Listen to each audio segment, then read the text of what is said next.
Well, I want to show you guys what I'm doing. I decided before I wanted to paint anything I needed to, there was a lot of crud still back in behind these areas and over there behind that member and that one, and then over behind here a little bit of grease crud that he didn't get off.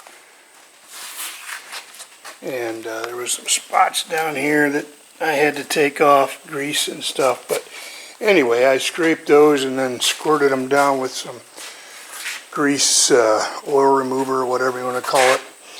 But show you what I've done with these pock marks.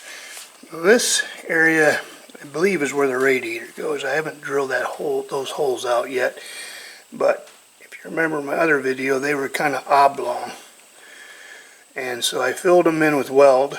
This was low and it was real thin because I burned through it. And you can see this. Now this I want to focus on anybody that has an idea how this looks. I got a picture and I believe this is what I'm going to go with. This hole should not be there. And obviously this spot was wore real thin. You can see where I burnt through it trying to fill it full of welds. But I'll show you the picture that I found on eBay. Somebody selling a frame.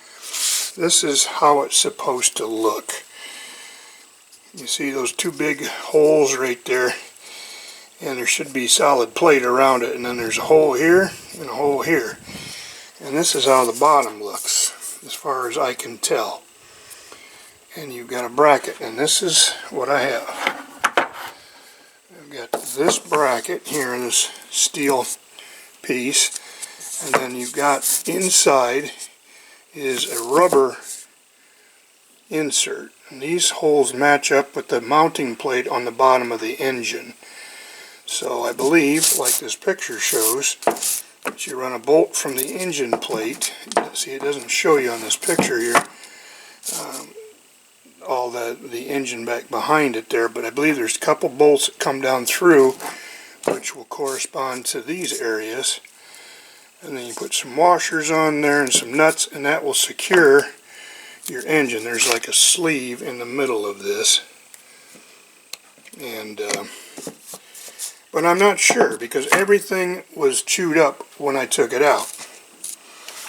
But like I said, this picture here was the one that I found, only picture I have found with the engine out and still has a decent frame, you know, where it's not all chewed up. So I'm thinking that those two holes correspond to these two things here, which are these two things. But anyway, if anybody has any knowledge to those things, I would greatly appreciate some info on it. I think what I'm going to do is I'm just going to cut a plate. I'm going to cut this out square, and I'll come over here far enough so I can get rid of that real thin stuff, and put a plate in there, just a flat plate with no holes. And then I'm going to take that mount and I'll draw around each one of those areas and I'll drill that out.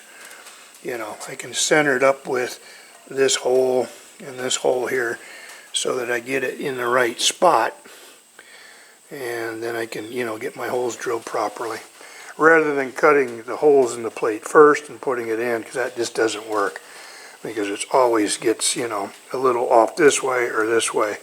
So but anyway, that's where we're at. Here's an area that I filled in with weld. This was pocked out pretty good.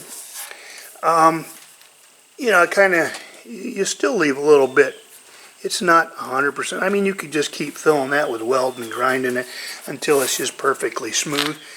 But I've built that up. You know, that area was pocked out pretty good. And did the other side here too.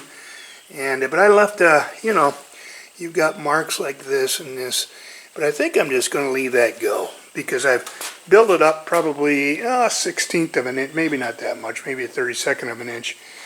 And these areas right here, this is where your transmission mounts at, your mounting plate for your transmission, I should say. And they were real thin. I started welding that and I burnt right through all this. So Yeah, I have to turn my temperature back a little bit on my welder so that I'm not burning through this thin stuff, and I can just weld on top of stuff without burning through, because I want to get back to the back here, and there's an area right down in there that, see if I can zoom in, yeah, right there. But that's all pocked really badly down in there, so I want to kind of fill it in, but I cannot run the heat that I've been running because of it'll burn right through them. And so, like I said, this is in my other video, this is a structural member, but it's basically, it holds the fuel tank in there, so it's like, yeah, it's got to be pretty strong, but you know, how strong does it have to be? The bed sits on top of it, so you know, it's got to be somewhat strong. But then I got this piece over here in the top that I'm going to replace right on the top there, that crown, just like I did here. But that's where we're at. So I just thought I'd put that word out to everybody to see if anyone has any clue to how this is supposed to look. But I'm going to go with that picture for now, unless I hear otherwise. Alright, thanks for watching, subscribing, and we'll catch you on the next one. Well, this is another day. Yesterday I got about maybe half done. Painted. I didn't paint this is the top of the frame, but I got it painted up with one coat. It's going to take a couple coats, but I'll flip it over when I do the other side. It makes it a whole lot easier than laying on your back and paint dripping in your face. So, did find a little surprise here. It was going down through here, and there was a crack run across there. Never saw that before. I can't even remember what bolts onto that area, but we're going to fix that today with a little weld. Got a little cleanup to do in this hole here where the steering mounts to. It's got some cruddy grease and stuff. You can see it up in there. Got to clean that out. A little bit of crud down in this area too I missed.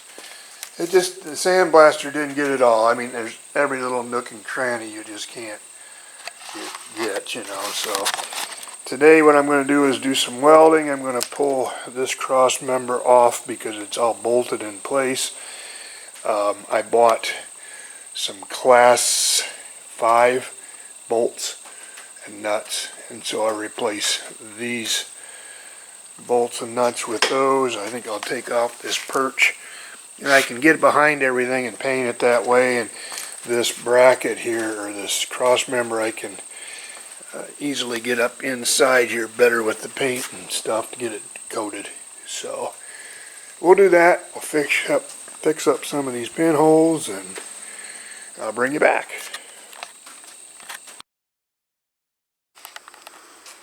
Well, we've got one coat, or actually 2 coats, I'm sorry, the top of the frame. You can see it nice and pretty black. I've got from about that perch there back, only got 1 coat on it, so that will be hit tomorrow. And then we're going to let it dry up pretty good, and we're going to flip it. And then I can do all the pieces on the bottom. That way I don't have to lay on my back and try to do that without paint dripping in my face. So here's our cross member. I'm sure glad I took that off. That was a smart move to be able to do that, because you can get right down in these holes, you know, all the way down in there. And these have only got 1 coat on them, so I will get another coat on those. And then a spring perch, another running board support. This one was one that I had painted quite a while ago. There's your back perch, and I had pressed in the new sleeve.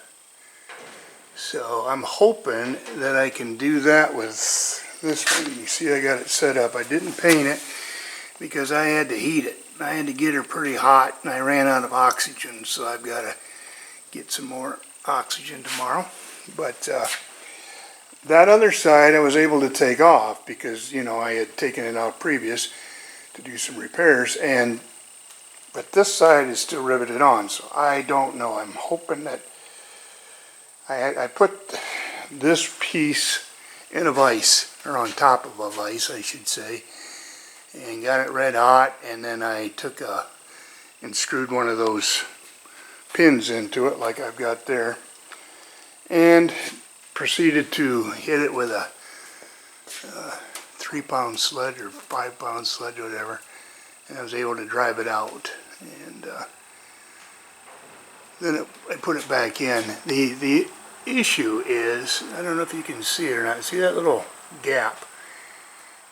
There's a gap there. Now, these new ones did not have a grease hole in them. They are solid all the way around. The one that I took out has got like a grease hole right in the middle in one spot, and I don't understand that. And I mean, there's a slot right there. I'm guessing that if you line that grease hole up with that slot, that way when you put grease into the shackle, it'll squirt out here and maybe lubricate the inside or the outside of it. I don't know. So, but the new ones don't have it. So, and my front shackle were the wrong ones. I got some for, I believe they're for a passenger car. They're aftermarket, but as you can see, it says spring shackle Chevrolet 34 to 46 front, you know, and then it said that 39 to 46 ton and a half rear of front spring. And so, but these are different, and they're not going to work, so I had to order some new. You can see these have just got rubber bushings in it. And so what they have on the front is the same as what they have on the back. So it's another item that will be going back up on eBay for sale. And this was my other motor mount that I had, and I don't know which one to use. I don't have my other one out here, but this one I don't know exactly how to use it. It mentioned that it was for front engine mount for Chevy. Yeah, can't really tell you. But anyway, I don't know how this thing works. It's got all these pieces of rubber and washers and these little standoff things. And I'll show you the one that, I don't have it out here right now. I took it in the house. But this is the style that I've got, and I just don't know if that's mounted properly or not in that picture. But yeah, I have there's like a cap that goes over a rubber insert. And it looks like they've got it mounted underneath the frame member. And I really don't think that's proper. But if anybody has some knowledge on that, I'd appreciate a little bit of input on that. So, but anyway, these are my back shackles, and they'll work. They're a little bit longer than the stock ones were, but they'll work. And so, like I said, I ordered a couple on eBay to replace the front, because the fronts have the same style with the screw in, and so that's what I want to get. But I do need to get rear pins for each one with bushings that go in the springs. I got the front, and the back needs those also. There's a situation over there. So anyway, that's all we've got today, so thanks for watching. See you soon.